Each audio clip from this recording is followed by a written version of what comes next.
Hello guys, weight లాస్కి exercises best, ఎంటర్టైన్మెంట్కి television movies are the best, అలాగే simple and tasty వంటకాలకి మన లక్కీ లోకి channel is the best choice.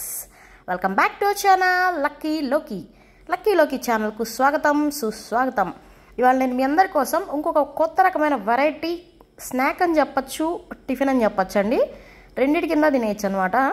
ఎప్పుడు చేసుకునే వాటితో రెగ్యులర్గా బోర్ కొట్టేసింది అనుకోండి, ఇలా సింపుల్గా ట్రై చేయండి. అన్నీ కనుక రెడీగా ఉంటే ఒక 5 మినిట్స్లో రెడీ అయిపోతుంది అనమాట.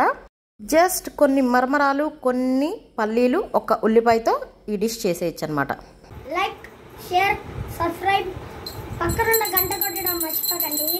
Let's start the process start చేసేద్దాం. ముందుగా పల్లీలు తీసుకోవాలి, ఉల్లిపాయలు తీసుకోవాలి, కరివేపాకు, మరమరాలు, కారం, ఉప్పు, అలాగే తాలింపు గింజలు.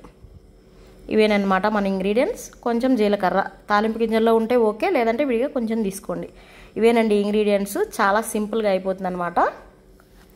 చక్కగా ఎప్పుడన్నా మూవీ చూసేటప్పుడు బోర్ కొట్టేసిందంటే కనుక మూవీ చూస్తా ఇది ఒకటి స్నాక్ లాగా చేసేసుకొని చక్కగా అలా తింటా టైం పాస్గా చూసేయచ్చు అనమాట. మన ఈ డిష్ కోసం ముందుగా ఒక గుప్పెడు పల్లీలు తీసుకోండి.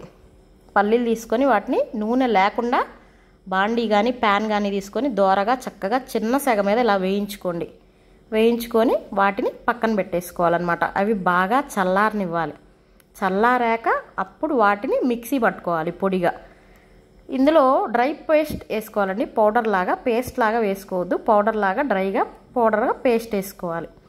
ఆ తర్వాత అదే ప్యాన్లో కొంచెం పోపుకి ఆయిల్ వేసుకొని, జీలకర్ర వేసుకొని, ఆ తర్వాత తాలింపు గింజలు వేసుకొని మంచిగా దోరగా వేగాక అప్పుడు నెక్స్ట్ ఆనియన్స్ అనేవి యాడ్ చేసుకోవాలి. ఇక్కడ తాలింపు గింజలు వచ్చేసరికి 1 ఇంచు ఎక్కువే వేసుకోండి. ఎందుకంటే కనుక ఈ డిష్లో తాలింపు గింజలే మనకి మెయిన్ అట్రాక్షన్ అనమాట. అంటే నోటి కింద చక్కగా అలా పంటికి తగులుతా ఆ పచ్చిపప్పు కానీ, పెసరపప్పు కానీ, మినప్పప్పు కానీ బాగుంటాయి అన్నమాట.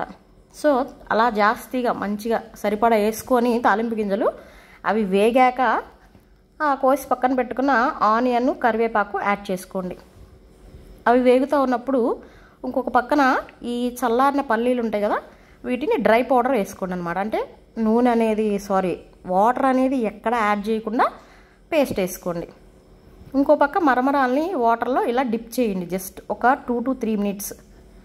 ఎక్కువసేపు కూడా డిప్ చేయకూడదండి మరమరాల్ని, ఇంకా మెత్తగా అయిపోతాయి. అందుకని జస్ట్ అలా మునిగేదాకా డిప్ చేసేస్తే సరిపోతుంది అనమాట.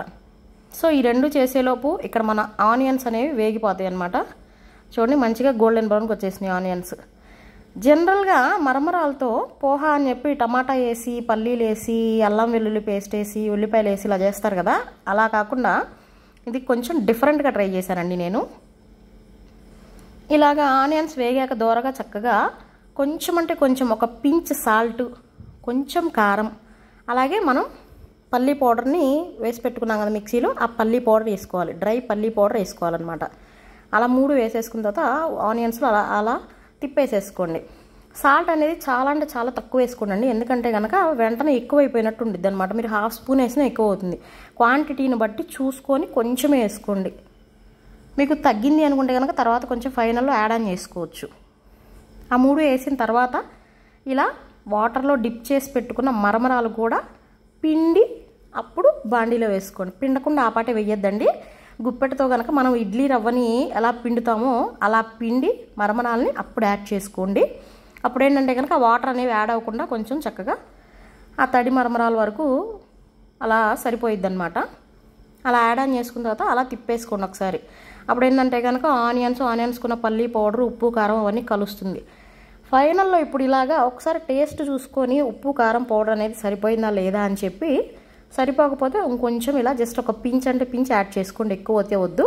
సాల్ట్ అనేది మరీ చెప్తున్నానండి. జాగ్రత్తగా చూసి 1 ఇంచు తక్కువ వేసుకోండి, కానీ గబాలను అలా వేసేయద్దు. ఎందుకంటే ఊరికే ఎక్కువైపోతుంది మరమరాలకి. సో అలా మంచిగా 3 యాడ్ చేసుకున్న తర్వాత ఒక 2 to 3 మినిట్స్కి స్టవ్ ఆఫ్ చేసేసుకోండి. అంతేనండి, మన పల్లీ పోహా అనేది రెడీ అయిపోతుంది. చక్కగా పల్లీ పౌడర్తో అలా పోహా చేసేసుకుంటే టేస్ట్ మాత్రం చాలా డిఫరెంట్గా, యూనిక్గా వస్తుందండి. ఒక్కసారి ట్రై చేయండి. వంట చూసారు కదా ఎంత సింపుల్గా ఉందో. టేస్ట్ మాత్రం నేను గ్యారంటీ ఇస్తాను, 100కి 200% తప్పకుండా నచ్చుతుంది. ఒక్కసారి మీరు కూడా ట్రై చేయండి.